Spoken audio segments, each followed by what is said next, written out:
Hello, everyone, and welcome to My Jewish Learning's Beyond Borders, Exodus and the Art of Siona Benjamin. We're so excited to have you with us today, Siona, and we're so excited to see all of the wonderful things you'll share. Okay, should I start? Oh, yes, absolutely. Sorry if that Yeah, was okay, unclear. yes. Go for it. We're so Okay, great. excited. Thank you so much, Mira. It is very sweet of you guys to invite me. I hope we will have a nice discussion today. I'm going to show you some art. I'm going to show you some work of mine. I'm going to talk a little bit about Midrash, the process of Midrash. I'm going to talk about connecting people and about a couple of my series, a couple from my Finding Home series, and a few from my Exodus series, which talks about refugees and the Syrian refugees, and and then that will hopefully spur dialogue about immigrants and identity and all of that. So please reserve your questions till the end, and Mira will take those questions, and hopefully we will have a nice dialogue. So I'm going to share my screen now first.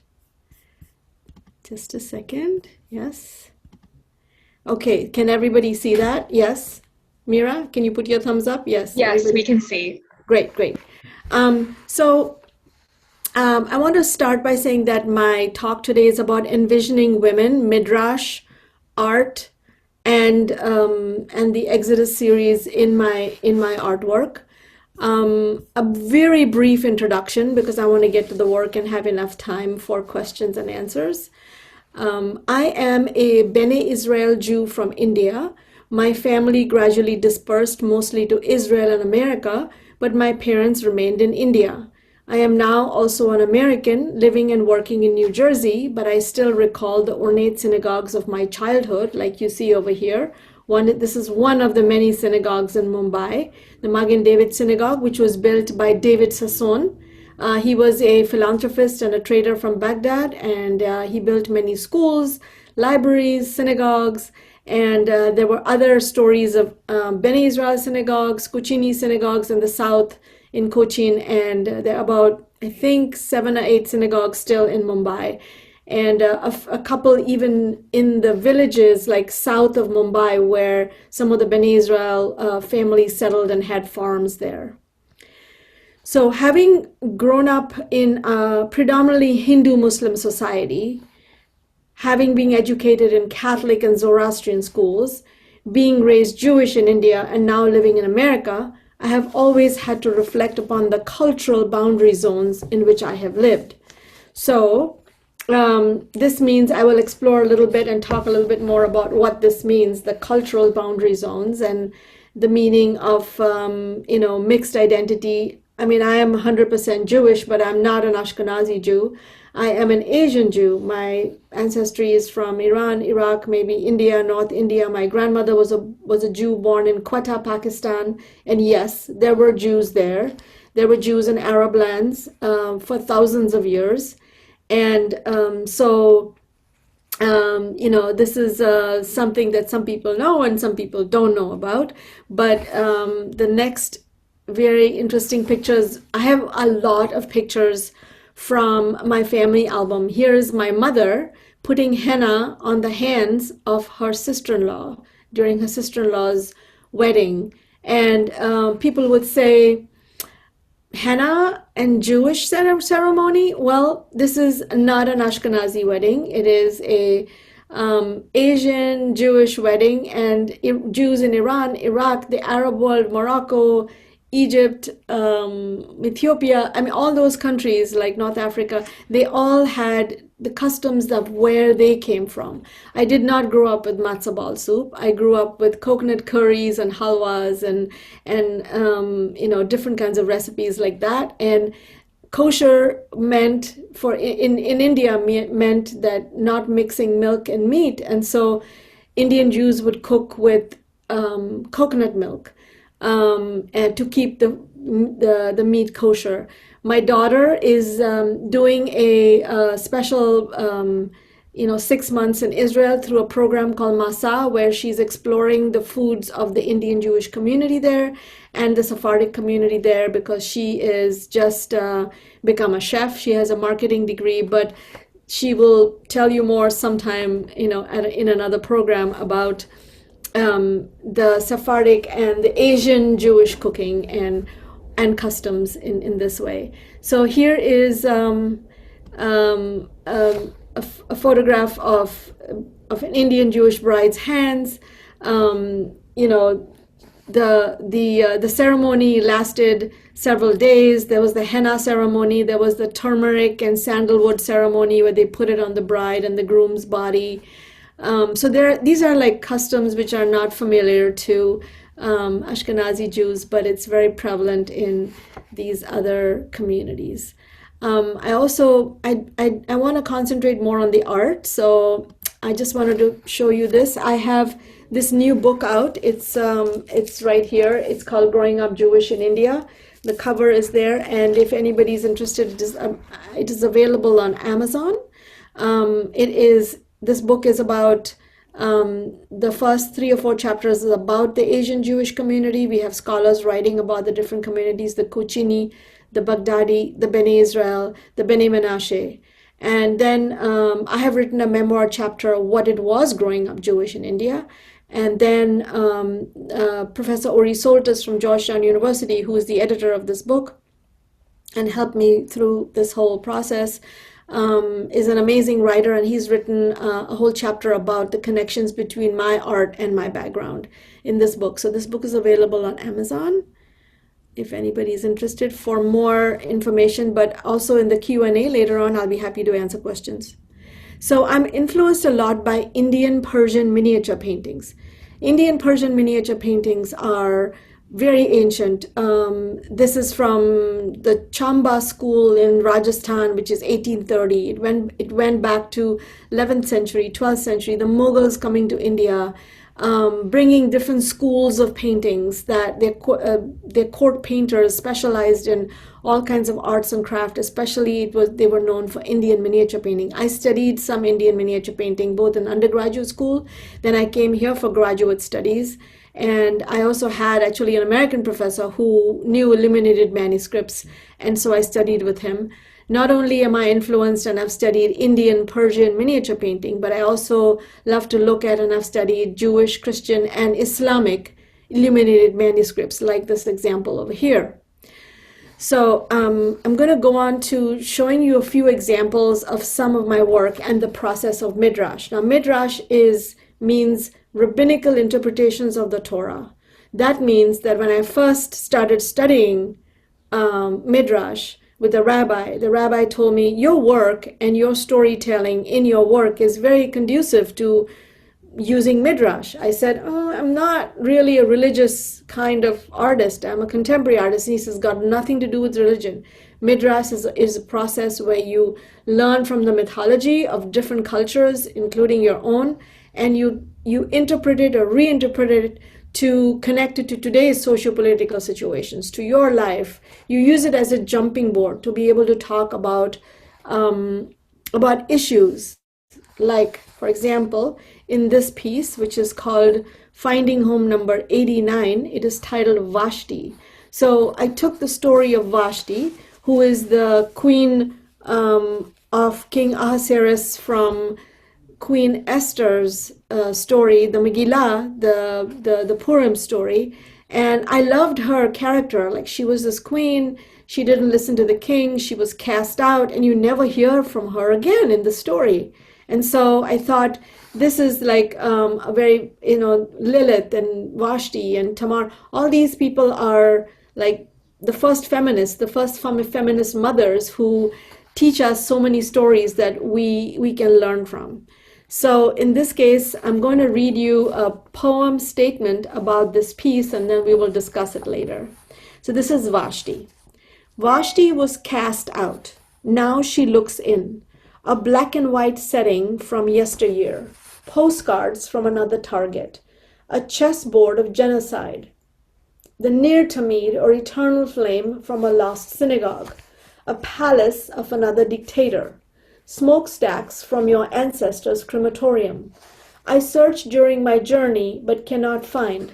How can they erase without a trace, I wonder? Now more than necessary, along with her dignity, will she restore yours? So this is a piece about, she's kind of like an Alice in Wonderland. She's come back. She's looking into today's newspaper, the overthrown chair of a dictator, the near Tamid of a lost synagogue, the bullet marks in the house of from today's numerous wars. We have one going on right now in Ukraine. So like history keeps on recycling and doing the same mistakes again and again. And I feel that, this is a character that is looking and pointing out that picture through today's newspaper of the home she's looking into. So this is one example. I'm going to go on to another one.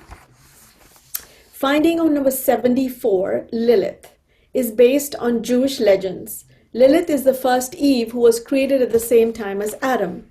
She was unwilling to forego her equality with Adam. Rebuffed, she took her case to God, who responded to her seductive powers by revealing his divine name. She earned her ticket out of paradise or Pardes and into eternal exile. Thus Lilith has been called a demoness and a serpent in the Garden of Eden. Lilith made a return in feminist history as an example of strength and mystery.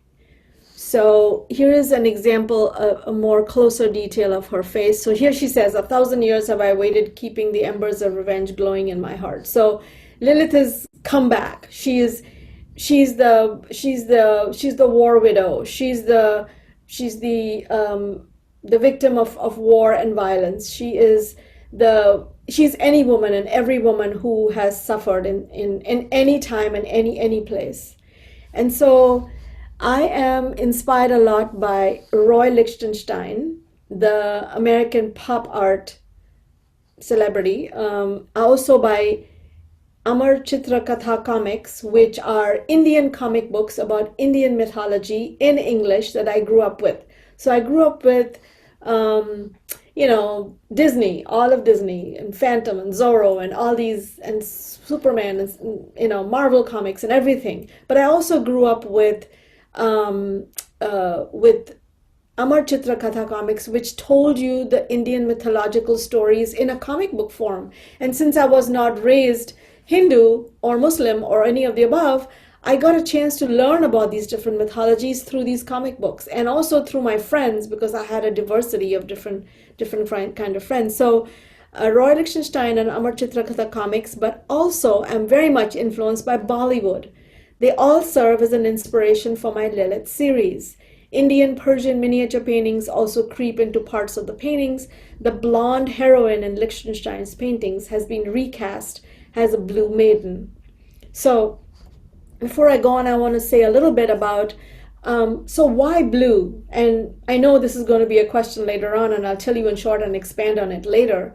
But blue for me the skin has turned blue because of being the other, of being a Jewish woman of color, of being different, of being told, oh, you're not Ashkenazi, how come there are Jews in India? So I slowly turned blue because also it became a symbol for me of being the color of the sky and the ocean, and therefore belonging everywhere and nowhere at the same time. So the color of the sky and the ocean is neutral. The sky over here above us is no different from the sky and over any other country. So the skin of these characters turned blue slowly, and they became real for me. They became storytellers. They became actors in my paintings. So they act out my painting. They act out different stories. Another example is Miriam.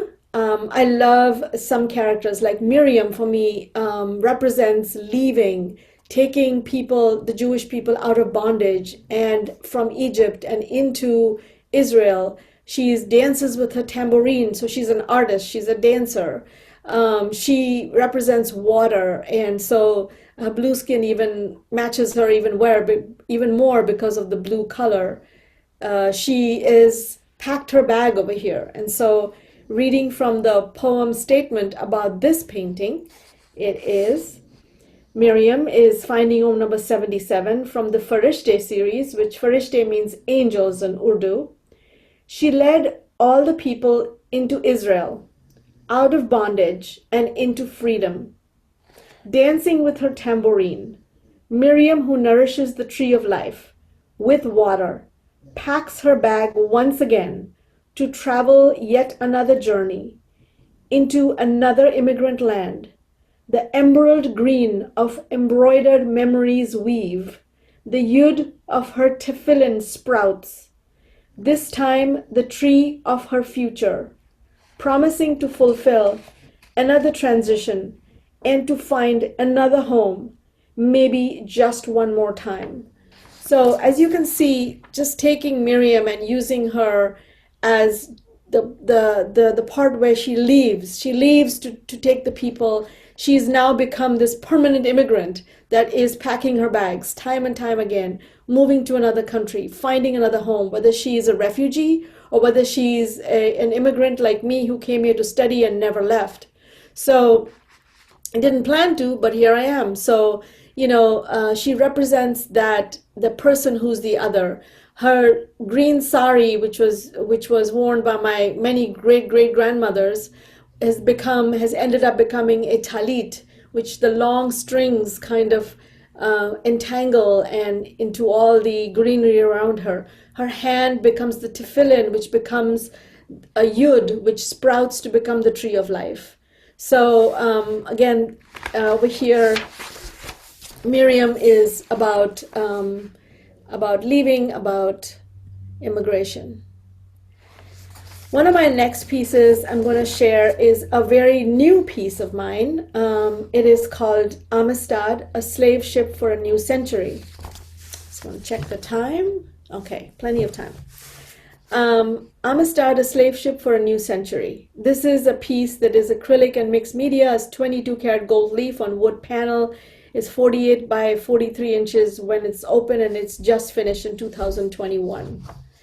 So based on the research on the concepts of eugenics, and I'll tell you in a minute what eugenics is in short, I have made a boat like triptych inspired by the medieval European retabla-like structures which open up to display Judeo-Christian themes. So let me show you the full view of it. I combined that with the idea of a boat, the slave ship, carrying numerous refugees, hopefully to safety from their countries and dictators of persecution. Many blue-seated men sit packed in the golden boat, huddled, motionless, scared yet hopeful. Lilith, who is Kali, who is also Medusa, always blamed for her cries of mercy and justice. Is this the moral and human condition of our era? The letter Shin, which means Shaddai, one of the names of God, an equivalent to the number 300 in the Hebrew alphabet, represents divine power and potential peace.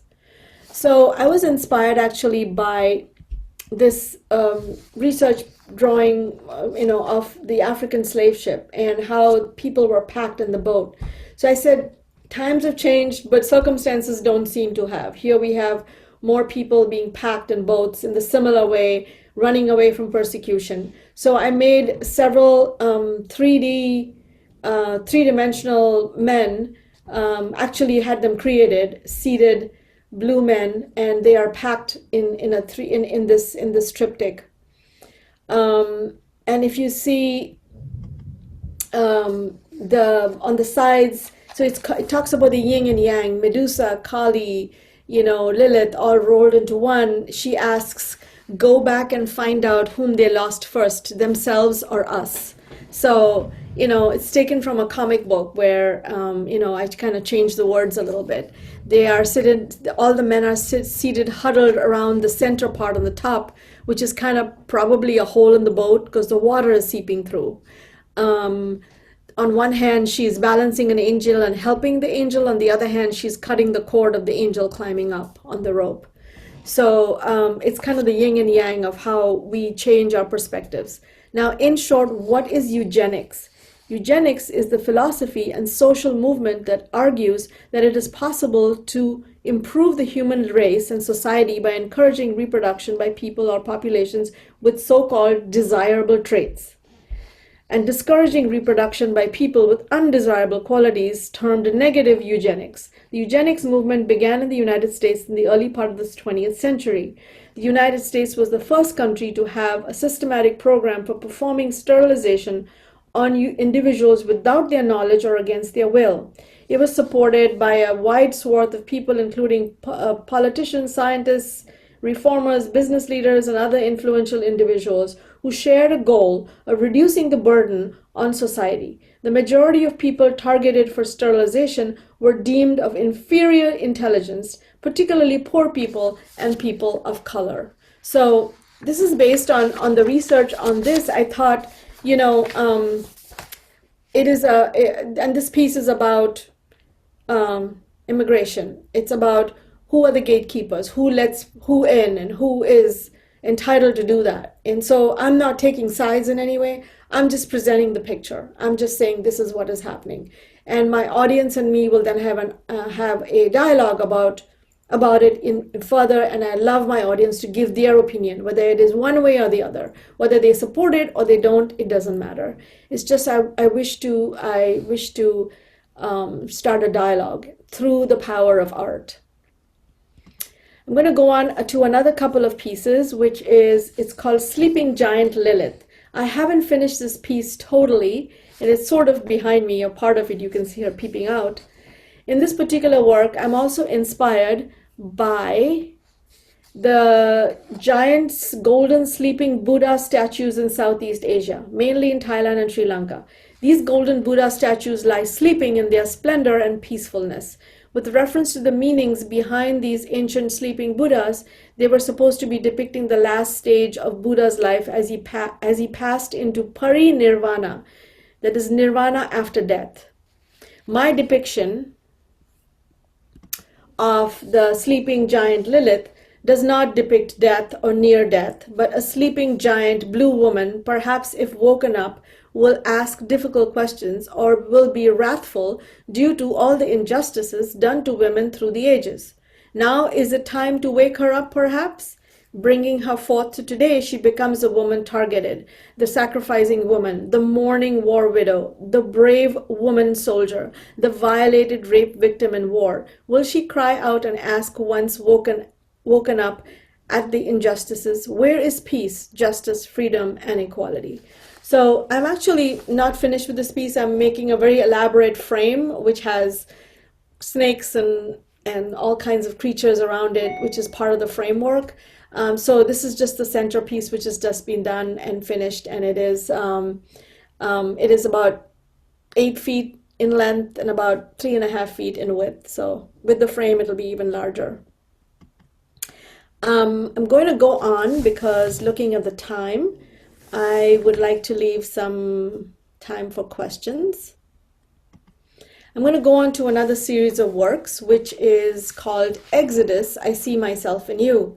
The topic for today I was asked by My Jewish Learning to emphasize on is about immigration, it's about identity, and it's about Exodus and the meaning of Exodus, especially during our time when we are celebrating Passover and the meaning of a new Exodus. The old Exodus is also fleeing from persecution, which is true, but the new Exodus, I feel, is a new kind of dilemma which you're facing in this world about people that are supposedly intruding in other countries or supposed to be intruding in other countries, but where do they go? What do they do? That is the question. It is the human dilemma that I'm wanting to talk about in my art. And this one series, which is called Exodus, I See Myself in You, it's a series of works. There's one very large work, which you see on the top is 3.5 feet by 10 feet, but the whole piece is even bigger. This is installed in the Riverside Church in Manhattan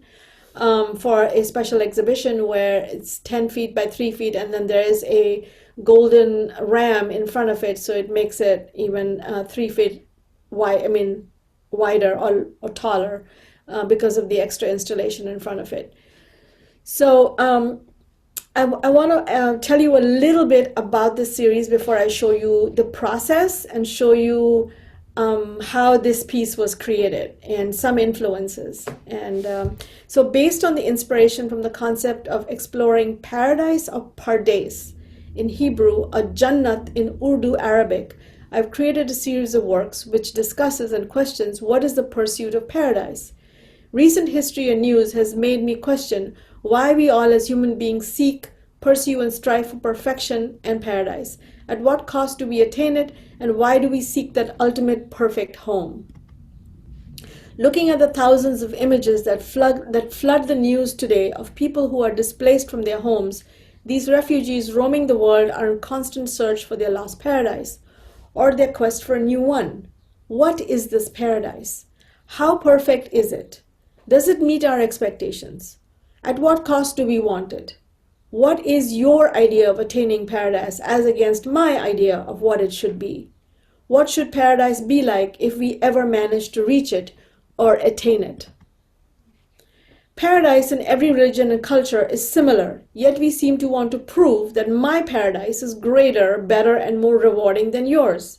I believe that I have learned through different studies, through midrash, rabbinical interpretations, and from stories from other cultures, that paradise can be filled with interpretations, with imperfections as well. And interpretations too, actually. The yin-yang of life, the serpent, the temptation of the forbidden fruit, might exist in this so-called perfect paradise. When and if we are connected to this, how will we feel safe, react, accept, or reject it? That's the question about this so-called perfect paradise that we seek in our minds, but when we really reach it, it's not that perfect. And how do we react to that? There's a whole story by Rabbi Akiva, actually, which talks about Pardes and how the 4 rabbis went into paradise and how one died, one went crazy, one lost his faith, and Rabbi Akiva came whole. And why is that? That's another piece for another time.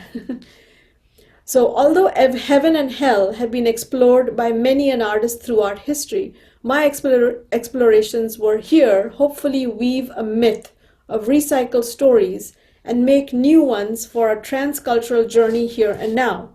My garden of paradise will hopefully welcome all those who want to aspire to step within.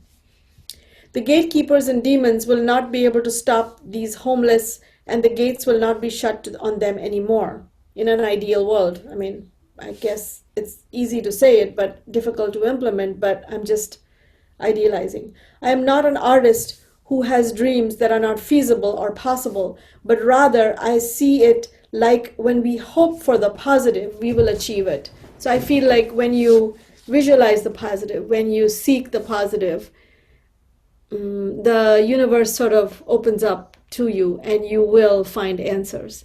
So here's an example. There's some pictures. There's an ancient statue from the Metropolitan Museum that I photographed of this Abraham with a ram on his back, symbolizing the story of Abraham and Isaac. Here I've changed it to this man with the sack on his back, symbolizing the immigrant. There's a different. The ram is changed to a sack of leaving his baggage. The man crossing the border or whatever with his child in the wet rain. I kind of spent a lot of time like drawing them. Like there's one is a photograph, one is a drawing. And then you see that what I've done over here is I've taken the drawing of the man with the bag on his back, and then I've kind of put the ram on top of it. So implementing or kind of showing that this Abrahamic ram is still his burden. He comes with that story too, whatever religion he comes from. Angels are pushing him forward. Demons are stopping him. These are the many doors that this piece is about. So there's 3 and 3, 6 on either side. So it symbolizes a menorah with a center branch in the middle, symbolizing the candle stand or the menorah stand, and then so there's 3 and 3, 6 with the center one being the shamash. So the next one I want to show you is the inspiration. So I'm very inspired by retablas, by Byzantine icons, I'm going to Spain next month. I'm looking forward to seeing a lot of different kinds of ancient art and designs, and I get a lot of inspiration from that. But how do you take the ancient and how do you recycle it to be able to create something new and different? That is the question. I also spent a lot of time actually looking at photographs of the faces of these immigrants, of these refugees. I am not a refugee myself, but I am still an immigrant. I do face certain dilemmas, but not as much as these people do. They are homeless. They're running away from their dictators or persecution.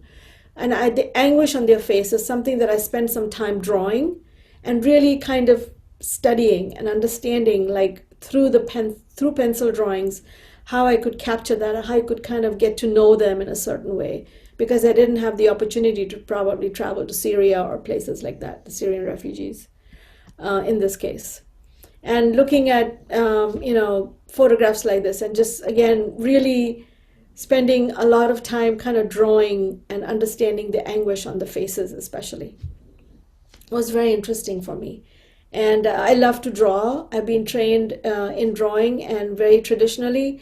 I have an undergraduate degree from India, and then I have 2 MFAs over here. So I did my first MFA in painting and art history and my second MFA in theater set design. So the actual to know your chops and to learn to draw is very important for me. And then one of the last pieces is where I've done about 12 paintings, smaller paintings, which are influenced by Ebru design, which is a kind of technique where you float inks on treated water and you get these beautiful designs which kind of are very topographic and look like oceans or look like the earth from outer space. And then I've done these kind of paintings in the middle, again very poetic. There are dragons, there are firebirds, and there are escaping refugees. There are the mother who was holding a baby in one of the photographs that I saw. I completely transformed her, changed her clothing, made her, redrew her in a way, gave her wings, and gave her this eternity of giving her the wings to fly across. So there are many birds symbolizing my grandmother, actually, my Indian Jewish grandmother said, birds are the returning souls of the dead, and that you should leave food on the windowsill for them. So somehow birds have a different connection for me, and all this kind of folklore and stories from my childhood, which you can also read about in the book Growing Up Jewish in India in my biographical chapter, is hopefully you'll understand a little bit more of the symbolism that one comes from. I was speaking to Mira, the hostess of this program, and she comes from a very amazingly wonderful background, and how we carry all these stories from our traditions and how we use it in our life. Some of us don't even know that we use it, and some of us use it in a very meaningful way and find meaning with it. And I really love that excavation of finding more and more meanings that way and being able to recycle and use it in new ways. Last of all, I just want to share my website. It's artsiona.com. I think we have plenty of time for questions. Artsiona.com is my art website where I have a lot more work. I do a lot of commissions. I'm doing a commission right now. One of them is right behind me. I'm doing a parochet for a synagogue and a Torah cover. I finished doing a private commission for a large home in Manhattan. I just finished painting a large scroll for a synagogue in Pennsylvania where I did research, and the scroll is about the lost scrolls of Lostish, Czechoslovakia, about the Holocaust scrolls. So I learned a lot more about the Czechoslovakian Torah scrolls that were lost and hidden in Prague during World War I. I've done floor design. I also just finished designing a whole swimming pool with ceramic tiles. So I do a variety of works that you can see on my commissions page on my website, artsiona.com. I also make a full-time living as an artist. So I make merchandise. I want my art to be reachable to not just wealthy people who can't afford to buy more expensive paintings because my paintings take so much of time to make. But also I have a website which is called Blue Like Me, where I have talitot, like inspired by some of my artwork, one of which I'm wearing, and yoga mats, and pouches and other prints and other fun stuff where I feel I want to be able to reach all kinds of audiences, not just a certain strata. With that, I would like to turn it over to Mira for questions, and she will either let you ask me the question or take the question herself. Thank you so much.